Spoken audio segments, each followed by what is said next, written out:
Осетинский язык самым доступным образом. Во Владикавказе выпустили детский русско-осетинский словарь «1000 слов». В нем слова нарисованы, чтобы дети могли легче понимать и запоминать новые значения. Издание словаря началось с обращения учителей школ к главному редактору издательства «СЭМ». Попросили помочь с созданием осетинского алфавита с картинками. После этого появилась идея создать карточки с инструкциями на осетинском языке. Ну а логичным завершением всей ранее проделанной работы стал русско-осетинский словарь для школьников. В продажу он уже поступил, но создатели планируют еще доработать его и торжественно презентовать в течение этого месяца.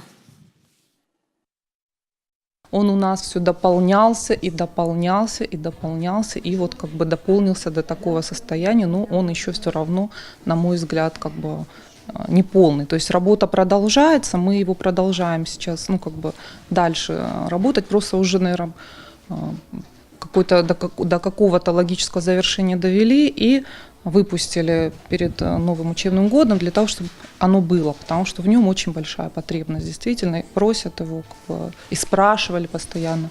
Поэтому вот мы его все-таки рискнули, выпустили пока так. Дальше мы еще будем работать.